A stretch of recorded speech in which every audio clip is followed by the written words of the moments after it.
I'm sorry I didn't show, the hotel coordinator whispered, glancing at the two empty seats in the front row. I nodded, swallowing hard. My groom, Tyler, his hand never left mine, but his jaw was tight. He'd seen it too. Everyone had. Before we begin, drop a comment and tell us where are you from and from which city you're watching our videos? And after watching the whole video, don't forget to tell us what would you do in this situation? Be honest, tell me in the comments below. We read every comment. Let's begin. Those seats weren't just empty, they were loudly empty, reserved with Mother of the Bride and Father of the Bride in golden script. I had even picked the flowers next to them myself. But they never came. Not a call. Not a text. Not even a vague excuse. They just vanished on the one day they knew I'd been dreaming of since I was a little girl. The guests clapped when we kissed. I smiled. But inside, something cracked. I'd paid off their mortgage for the last 5 years. Quietly. Faithfully. While they used my money to redo their kitchen, take cruises, and buy matching SUVs. They never even said thank you. At the reception, while everyone was dancing and laughing, I slipped outside. My phone was already in my hand. I called my mom. Straight to voicemail. Then I called Dad. He picked up. Dad, I said, trying to keep the quiver out of my voice. You didn't come. Why? There was a pause. Then he scoffed. Claire, he said flatly, we were embarrassed by you. My stomach dropped. What? He continued like it was no big deal. You married a mechanic. You wore a second-hand dress. Your wedding was at a hotel. What were we supposed to tell our friends? I went quiet. My nails dug into my palm. Anyway, he added, your brother got us tickets to the golf tournament. It was a better use of time. I didn't cry. I didn't scream. I simply said, thank you for letting me know. And I hung up. That night, I didn't sleep. Tyler held me, confused and furious, but I couldn't speak. I just stared at the ceiling, heart racing. I thought of every wire transfer, every bill I paid under their name, every time they bragged to others about their good fortune while calling me too emotional when I just wanted to feel seen. And I made a decision. 2 days later, I called the bank. Then the landlord. Then the property manager. The house was in my name. The lease was under me. The mortgage was covered by me. And I was done pretending that buying love worked. I removed my name, cut the payments, handed everything back. Later that evening, my mom finally called. Her voice shook. Claire, the landlord just called. He said the mortgage is not being paid this month? That your name's gone. I answered calmly, standing in my own kitchen, in our one-bedroom rental, with dishes drying in the rack behind me. I know, I said. I removed it. She was silent. Then she gasped, but Claire, we'll lose the house. That's your family home. I bit my lip, my voice steady. You were embarrassed by me, remember? Don't be dramatic, she snapped. You missed my wedding, I said slowly, on purpose. You chose golf and image over your daughter. You're being petty. I took a deep breath. No. I'm being done. And I hung up. But it was just beginning. By the next morning, the chaos had already begun. I was pouring coffee in our tiny kitchen when Tyler peeked through the blinds and said, there's a black SUV outside. And someone's knocking. Hard. I didn't need to look. I already knew. Sure enough, when I opened the door, there they were, Mom and Dad, standing on my porch like nothing had happened. My mom looked furious. My dad wore that fake, I'm just concerned face he used to pull when I didn't do exactly what he wanted. Claire, Mom snapped. What the hell is going on? We got a letter from the bank. It says the payments have stopped and the property is no longer under your name. I sipped my coffee. Correct. Dad stepped forward. You're joking, right? You didn't really cancel the payments. You wouldn't do that to us. To the people who didn't show up to their only daughter's wedding? I raised an eyebrow. Oh, I absolutely would. Mom crossed her arms. So you're going to punish us? For one decision? One. I laughed softly.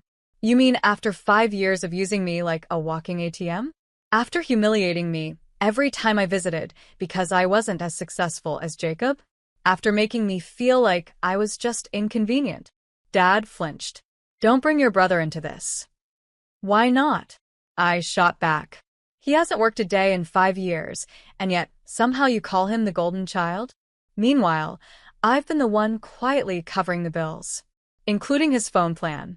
You didn't even know that, did you? They both went quiet. I leaned against the doorframe. I needed you. Once. I didn't ask you to pay for the wedding. I didn't expect a gift. I just wanted you there. To sit. To clap. To smile. And you couldn't even do that. Mom's voice dropped. You embarrassed us, Claire. You married beneath you. I blinked. No, Mom. I married someone who shows up, who chooses me every single day, who would never shame me for not being perfect. That's not beneath me. That's above all the nonsense you raised me in. Dad's jaw clenched. So, you're really cutting us off? Financially? I already have, I said simply. You're going to regret this. I tilted my head. I regret trusting you this long. And then I stepped back and closed the door. Calm. Unshaken. Finally free. By that weekend, word had spread through the extended family like wildfire. Aunt Denise called to check in. Cousin Mark sent a weirdly vague text about family being complicated. Even my grandmother, who rarely left a recliner, called to say, "Sweetheart, I don't know what they did, but I'm proud of you for standing your ground." The bomb had dropped, but the fallout hadn't even started. That Sunday, Tyler and I were at the farmer's market when I got another call, this time from a number I didn't recognize. I almost ignored it, but something told me to answer. It was Jacob. "Claire," he started, "I know we haven't always gotten along. But Mom and Dad, they're freaking out. They're talking about selling the house, moving in with me. Can you please fix this?" I blinked, actually laughing. "You want me to fix this?" "They're scared," he said. "They keep saying they never thought you'd go through with it." "That's the problem, Jacob," I said. "They never thought I'd stand up for myself. They always assumed I'd just take it." "I get it," he muttered. "But you could have at least warned them. This is harsh." "No, Jacob. What's harsh is skipping your daughter's wedding. What's harsh is calling your child an embarrassment. What's harsh is expecting someone to carry you and then spitting in their face." He went silent. I softened just slightly. I didn't do this to destroy them. I did this to save myself. And I meant it. For the first time in years, I could breathe. No more guilt. No more late-night transfers. No more fake smiles. I wasn't their safety net anymore. I was finally my own. And I had no intention of going back. 3 days passed without a word. It was peaceful. Eerily so. No guilt-tripping texts. No sudden demands for money. No calls asking why their Netflix wasn't working, on my account, by the way. Just silence. But I knew my parents too well. That silence wasn't surrender. It was strategy. Sure enough, Thursday afternoon, while Tyler and I were grabbing groceries, my phone buzzed. A notification.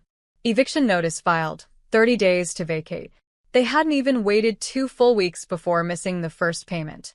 I stared at the screen for a long moment, then quietly turned it off. "They're not going to make it," I said to Tyler. He looked at me, gently setting down a carton of eggs. "Claire, are you okay?" I met his eyes. I thought I'd feel cruel, but I don't. I feel relieved. He pulled me in, right there between the cereal aisle and the dairy section, and whispered, "You did what you had to do. They made their choice. Now you made yours." But the world wasn't going to let me move on that easily. By Friday, I was the family villain. My cousin posted a passive-aggressive Facebook status. Crazy how people forget who raised them once they get a ring. Aunt Denise left a voicemail saying, "Family is about forgiveness, Claire. You don't just walk away." And then came the message from my mother. It wasn't a call, not a voicemail, just a photo. A picture of the house with a "For Sale by Owner" sign stabbed into the front yard like a dagger. No caption, just silence. Like I was supposed to fall apart at the sight of it. But instead, I stared at it and whispered, "Good." Because that house was never a home. It was a place I was reminded over and over that I was never enough. That love came with conditions. That if I wasn't useful, I wasn't wanted. Let someone else live in those walls now. Someone who didn't tuck their dreams behind bills for people who couldn't even clap at their daughter's vows. Still, part of me wondered if they'd show up again. Beg. Apologize. Try to twist things like they always had. But what happened next? I never saw coming. On Monday morning, a letter arrived. A real, physical letter. Handwritten. My dad's signature at the bottom. It started polite enough. Then it turned cold. He wrote, "You humiliated your mother. You turned our family against us. You left us to drown when all we ever did was love you. But don't worry. We'll be out of your life permanently. We won't ask you for anything ever again. You've made yourself clear. Enjoy your new life. Just don't come running back when it all falls apart." I held the paper in my hand for a long time. Tyler sat beside me. "You okay?" "I think I finally got what I always wanted," I whispered. "What's that?" "A clear answer. Because my whole life, I chased their approval, their attention, their presence. Now I had clarity. They didn't want me, they wanted control. And when they couldn't have it, they walked. That's not love. That's ownership." That evening, I pulled up the bank app and closed the joint savings account I'd once created for family emergencies. I blocked their numbers. I removed my last auto payment tied to their address. It was over. Truly over. And for the first time since that wedding, I smiled for real. Because I wasn't embarrassed. I wasn't ashamed. I was finally free from being someone's backup plan. And my silence was the loudest goodbye they'd ever hear. It had been 4 weeks since I cut the final tie. 4 weeks since I stopped answering calls, replying to messages, or checking mutual family group chats that had turned into war zones of opinions, judgment, and selective sympathy. I didn't care anymore. Let them call me cold. Let them say I changed. Because the truth was I had changed. For the first time in my life, I was living for myself, not for people who only remembered me when they needed something. Tyler noticed it too. "You seem lighter," he said one morning as we sat on the balcony sipping coffee. I smiled. "It's weird, isn't it? You spend your whole life trying to make certain people proud, and the moment you stop trying, you finally start breathing." He reached over and squeezed my hand. "Proud doesn't mean loved. And you deserve both." That line stayed with me all day. Proud doesn't mean loved. And they were never proud of me. Not when I got into college on a scholarship. Not when I picked up 2 jobs to pay their overdue bills. Not when I opened my first business, a small floral shop that brought me peace but not prestige. All they cared about was how it looked. And, according to them, I never looked good enough. But now, something was shifting. Not just inside me, but around me. Because their world was starting to crumble. The eviction notice on their house had turned real. No payments meant no mercy from the bank. The house I had once kept afloat, the house they'd celebrated like a trophy, was being auctioned off. It was the same house where they told me I wasn't marriage material. The same house where they threw a lavish engagement party for my brother and his now ex-girlfriend, just 2 weeks after skipping my wedding. It was poetic, really. Karma, quiet and sharp. But the final twist? I didn't find out from them. I found out from the landlord, a man I barely knew but who called me out of courtesy because, apparently, my name had still been listed on a second insurance document. "Claire, I know you removed yourself from the deed," he said kindly, "but they're being removed from the property this Friday. I thought you should know." I paused. "Is everything being repossessed?" "Pretty much. And, Claire," he hesitated, "your mom, she cried when she realized they had nowhere to go. She kept saying she thought you'd never actually let it go this far." I stayed quiet. "She really believed you'd bail them out." I sighed, almost bitterly. That's what they always believed. That no matter how they treated me, I'd always come running. And then he said something that stunned me. "She asked me for your address." My blood went cold. "She what?" "She said she just wanted to talk." I didn't give it to her. That didn't feel right. "Thank you." I breathed, my voice tight. We hung up, but she didn't need my address.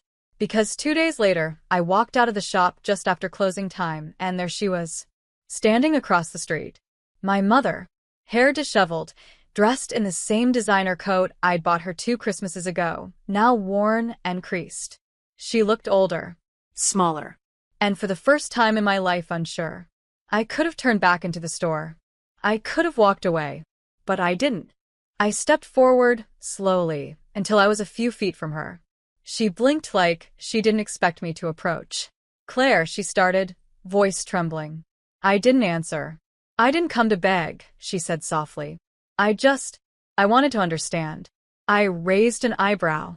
"Why you let it happen," she whispered. "Why you let us fall like this? Why you didn't stop it?" My chest tightened, but I kept my voice calm. "You missed my wedding," I said. She winced. "You humiliated me." "I was wrong," she choked out.